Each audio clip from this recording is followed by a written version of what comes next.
विसूत्री की बैठक चल रही थी ब्लॉक में और हम आज यहाँ उपस्थित हुए। बहुत सारे लोग जो विसूत्री के मेंबर्स हैं और अलग अलग विभाग के यहाँ पे प्रतिनिधि भी आए हुए थे और उनसे प्रश्न पूछा गया और बहुत जगह से तो जवाब भी सही मिला है और कुछ को जवाब नहीं मिला और कुछ पदाधिकारी नहीं भी आए थे।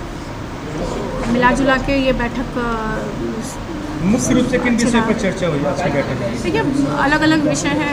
दियारा की अपनी एक समस्या है, उसको लेकर के भी हुआ और ग्रामीण कार्य से लोग आए थे।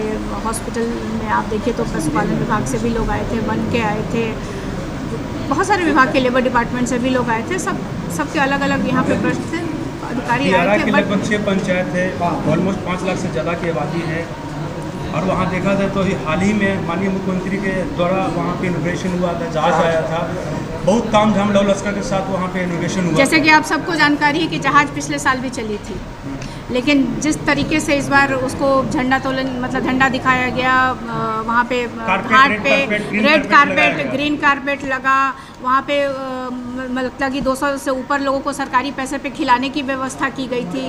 मेरा ये कहना था कि पिछले बार भी चला था जहाज, इस बार भी आप जहाज चलाएं, अच्छी बात है, फूल माला पिकनिक सब कुछ होता, खाना पीना सबकी व्यवस्था होती, लेकिन एक व्यवस्था और हो जाती कि जब जहाज इधर से जाता है तो दियारा में उसके उतरने के लिए वहाँ पे कोई घाट की व्यवस्था नहीं की गई है। तो पहले जहाज को झंडा दिखाने से पहले वहाँ पे एक घाट की व्यवस्था कर देनी चाहिए थी और तब कि लोगों को जो जा रहे हैं लोग जाएँ, खासतौर पर महिलाओं को असुविधा होती है या बुजुर्ग जो जाते हैं इस पार से उस पार जाते हैं उनको असुविधा होती है, तो उनके लिए घाट का व्यवस्था करना चाहिए था।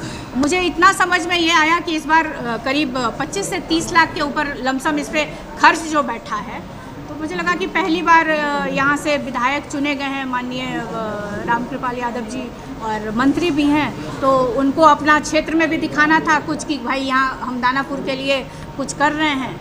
जमीनी स्तर पर क्या दिख रहा है? लोगों की मांग है कि हम लोगों को जाने और आने में बहुत परेशानियाँ होती हैं। बिल्कुल होती है, क्योंकि आपको जैसा पता है कि बीच में गंगा नदी है और दियर उस पार है, तो पानी जब ज़्यादा आ जाता है तो पीपा पुल को खोल दिया जाता है क्योंकि उसमें दुर्घटना होने की संभावना रहती है। तो उसके लिए लोग नाव से जाते थे, नाव भी कई एक बार बहुत देखा गया है कि उसमें दुर्घटनाग्रस्त हो जाता है।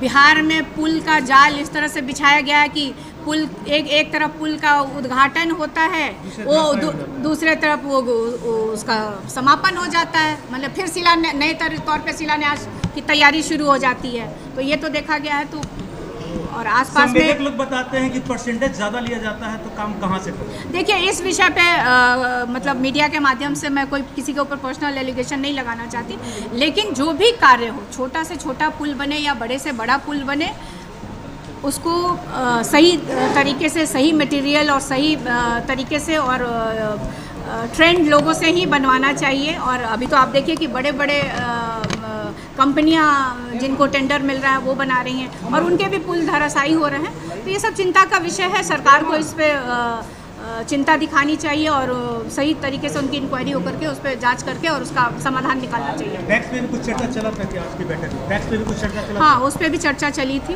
उस पर भी चर्चा हुई है। खाद्य आपूर्ति पे भी कुछ चर्चा चली थी? देखिए, खाद्य आपूर्ति पे कोई प्रश्न आया नहीं था और हमको लगता है कि आज कोई थे भी नहीं शायद। नहीं, वही एमओ के बारे में है ना, नहीं एमओ के बारे में आए हुए हैं, तो उस पर कोई प्रश्न ज़्यादा कुछ पूछा नहीं गया उनसे।